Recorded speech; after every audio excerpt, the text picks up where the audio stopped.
entendo que a vulnerabilidade social ela é muito multidimensional. Então tem vários elementos que vão compor a vulnerabilidade social. Em geral, eles são o que a gente chama de questões de grau. Então, maior ou menor renda, maior ou menor escolaridade, maior ou menor acesso às redes de saúde. Em geral, eu entendo que a gente caracteriza como vulnerável do ponto de vista social aquela população que tem menos acesso aos benefícios sociais, né? Esse uso do termo vulnerabilidade, que é relativamente recente no uso comum, porque se usava muito assim os carentes, né? Eu acho que é uma coisa interessante que o conceito de vulnerabilidade, ele, a meu juízo, é muito melhor do que carência, porque o carente parece que ele tem um defeito. E a vulnerabilidade é alguma coisa que ela pode ser agredida, ela pode ser algo, vamos dizer assim, que alguém recebeu e com isso ficou vulnerável. Isso se aproxima um pouco mais de uma concepção de desigualdade, embora não seja plenamente a questão de desigualdade, porque a desigualdade vai nos mostrar que é um sistema na sociedade, histórico, econômico, social, político, que vai provocar uma diferenciação e vai reproduzir essa diferenciação. Eu acho que tem algumas perspectivas sobre a vulnerabilidade. Eu gosto muito de partir daquelas 3 chaves, né, que é de raça, classe e gênero, que se combinam na hora de definir como se estruturam mesmo as desigualdades no Brasil.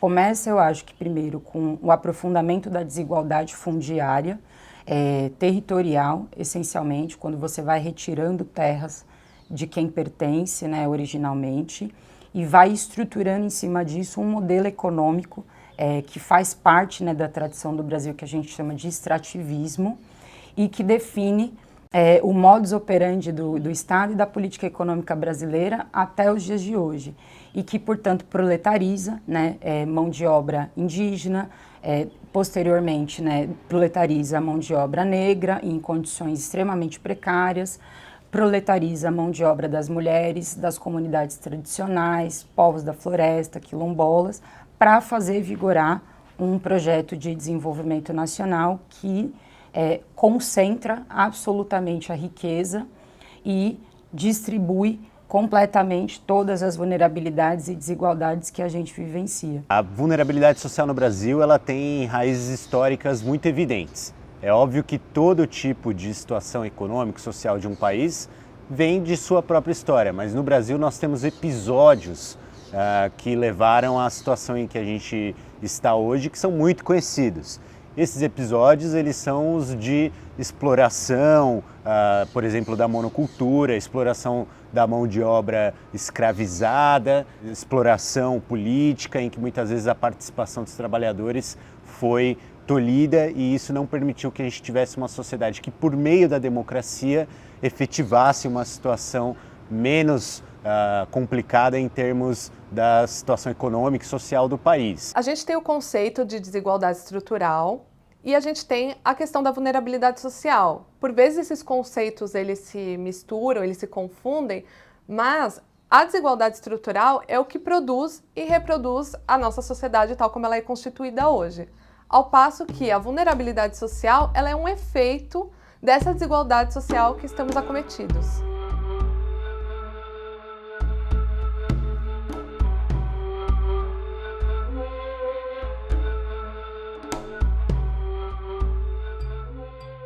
O Brasil é um país muito diverso, não é por acaso que a nossa Constituição diz logo no artigo 3º que está entre os nossos objetivos como nação superar as desigualdades sociais e regionais, né? Então, a gente tem situações que variam dependendo de onde você está no território. Tem muita gente que tem dito, né, o mais importante para definir se você se encontra numa situação de vulnerabilidade ou não é o seu CEP. O lugar onde você nasce, ele te dá algumas oportunidades na vida, né? Não é que ele determina as tuas possibilidades, mas ele, de alguma forma, restringe algumas possibilidades que você tem. E isso é muito visível, né? Você faz todo o caminho daqui de São Paulo até Pernambuco, pela estrada, você vai vendo quanto a questão fundiária no Nordeste é muito forte e no Norte do Brasil é muito forte, né?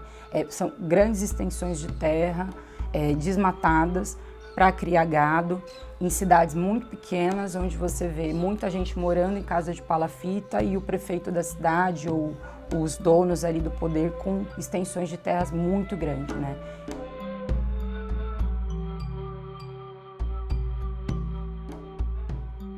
Sem dúvida, a tomada de decisão no país, ela sempre foi muito restrita a muito poucas pessoas, né? Então, isso não é de hoje, mas a gente hoje tem a percepção um pouco mais em relação a isso, graças a movimentos políticos, sociais, pela sua condição civil, que afirmam o seu direito de participação política como caminho para a superação da situação de vulnerabilidade e desigualdade. Eu me lembro na época da transposição do Rio São Francisco, que o Comitê de Bacia do Rio São Francisco não tinha representantes da população indígena. Teve uma pressão muito grande para que representantes dos povos indígenas tivessem assento no comitê e pudessem ajudar na decisão se haveria ou não transposição, ou qual seria o volume de água transposto, etc. Então sempre tem uma luta muito grande dos movimentos da sociedade civil para tentar ampliar um pouco o escopo de participação, né? Quem é a sociedade civil que participa?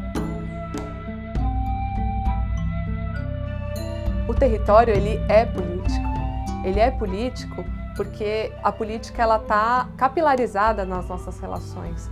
Ela não é apenas a política partidária, a política eleitoral. O território ele faz política nas suas relações, no seu cotidiano, nas ações culturais, nas ações educacionais, na relação com as questões assistenciais. Tudo isso significa política.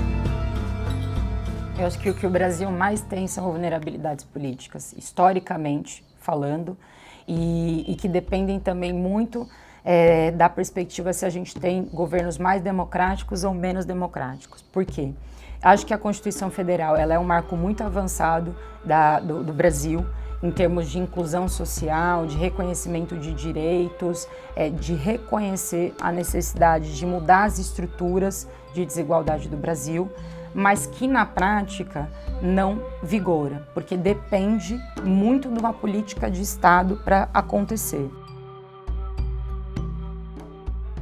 Por vezes, aqueles do Estado que vão trabalhar com algumas comunidades, digamos que se consideram que já têm uma formação educacional maior, que tem valores mais polidos, ou que o seja, e vão tentar fazer um enquadramento daquelas pessoas. Então, digamos que são ouvidos, têm uma escuta, mas diríamos assim, diria minha avó, que são ouvidos moucos, quer dizer, sem uma capacidade efetivamente de poder escutar e entender aquilo que está sendo dito, porque há quase que uma discriminação em achar que aquele cotidiano, na verdade, não é aquele mesmo, quer dizer, tem uma falsificação naquela informação. A gente vê bem isso pelos processos de exigência de documentação nas solicitações, por exemplo, de auxílio emergencial, né? Então, você vê que não basta ter ali a pessoa, não basta ter o corpo vivo demonstrando todos os seus constrangimentos e aquilo que ocorreu, mas é preciso passar pelas máquinas, mostrar os documentos, mostrar os papéis. Há, na verdade, uma desvinculação daquele corpo com o significado dos papéis. E isso ocorre, né, nessa questão da escuta, onde o papel, por vezes, tem mais importância do que a própria vida. O exercício de democracia, de diálogo, ele passa exatamente por isso, né, por se fazer compreender. Se você é técnico e não se fez compreender, então já vamos ter um problema aí no diálogo. Vai quebrar, né, essa interlocução, e aí já vai ter problema na hora de construir a política. Eu lembro de um fato interessante da construção de uma pista de skate que começou a ter uma série de rachaduras e que os moradores falavam, pô, se ele tivesse feito de tal e tal maneira, porque existe um conhecimento, são pessoas que entendem muito sobre autoconstrução, E aí eles traziam as soluções. Então, se construísse de tal forma, em tal lugar, teria dado certo, mas da forma como foi feito, não deu. Então, assim, por que essas pessoas não fizeram parte do planejamento, de pensar como é que essa pista seria construída? Não foram. Os técnicos, muitas vezes, eles têm esse papel, né? De apresentar o estudo, de colocar quais são as dificuldades, onde é que estão os problemas, se você implementar desse jeito pode dar um problema, mas isso não pode ser feito de maneira, vou dizer arrogante, né? Mas de maneira impositiva. A população também tem que ouvir os argumentos, e quando você faz um argumento técnico com a população, ele também tem que ser acessível. Porque não adianta eu usar uma linguagem técnica e a pessoa não entender o que eu estou dizendo. Vai ser impositivo do mesmo jeito, porque ela vai aceitar porque ela não entendeu o que está sendo discutido. Por isso a gente entende que há uma necessidade de conhecer profundamente quais são as necessidades territoriais, escutar das pessoas, escutar de verdade, não apenas consultar, mas construir de fato junto com essas pessoas quais são as soluções, quais são os caminhos possíveis para a gente conseguir interferir de fato no cenário de vulnerabilidade daquele lugar. Porque o que a gente tem visto de fato é uma série de medidas, de ideias, de protocolos que são formulados dentro de gabinetes que na hora que chega no território não fazem sentido nenhum. E aí eles acabam sendo engavetados. E não tem como ser diferente do que ser engavetado, porque eles não dialogam com uma realidade local. É preciso que haja a voz e a fala direta da população. Para isso, precisa ter realmente espaços para que essa voz coletiva seja ouvida e ouvida com dignidade, né?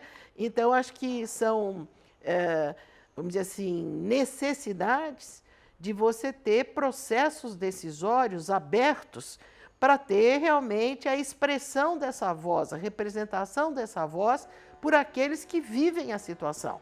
Não pode ser só com o intérprete. Você não consegue fazer um planejamento territorial ou até multiescalar sem participação, se o seu objetivo for de fato impactar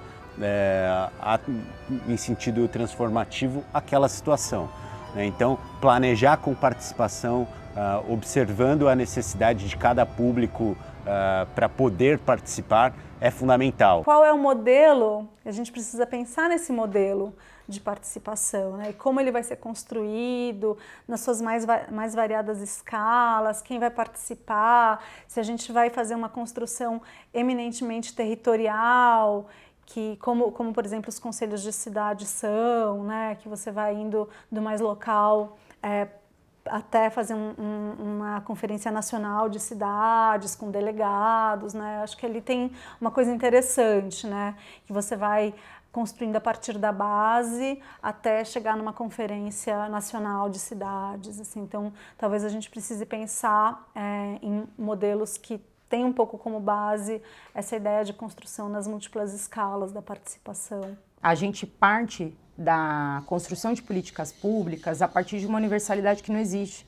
que é a do homem branco, cis, e a gente reproduz essa política com base nessa universalidade para todas as estruturas do Estado, para a educação, para a saúde, para o transporte, para mulheres, E aí a gente pega as maiorias sociais e coloca elas dentro de uma caixinha de um programa de governo.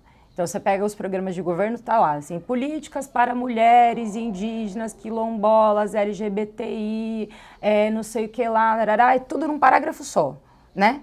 Só que da hora que a pessoa assume o governo, se aquilo não está colocado como uma estrutura que efetivamente vai direcionar toda a política daquele Estado, não vai acontecer.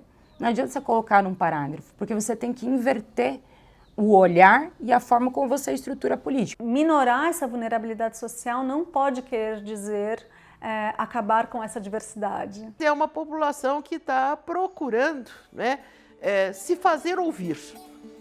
Embora se dá agora este conceito de invisível, né, invisível é só para quem não quer enxergar. Porque as pessoas estão ali, a vida está posta ali, não é nada invisível.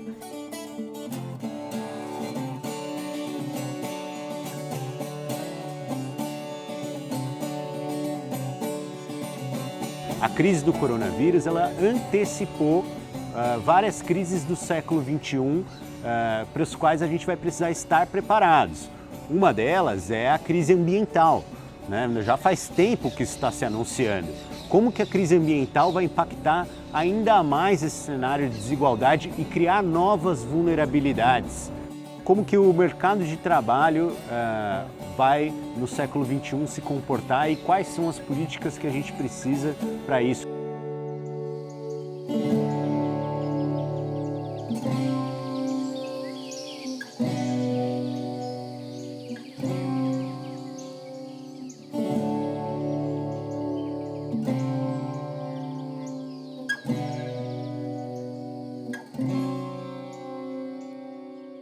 O que eu entendo que falta um pouco para a gente é fazer uma construção coletiva desse futuro, assim, né? A gente está muito calcado na eliminação de passivos, que está muito certo, né? Então, trabalhar com todos os problemas que a gente tem, mas esse olhar para o futuro, ou seja, o que a gente quer ser daqui a 20 anos, né? Como que a gente imagina o Brasil daqui a 20 anos, é um exercício que eu entendo que a gente faz pouco. Nós, povos indígenas, a gente sempre teve como concepção que tudo que é da natureza não é um recurso a ser privatizado.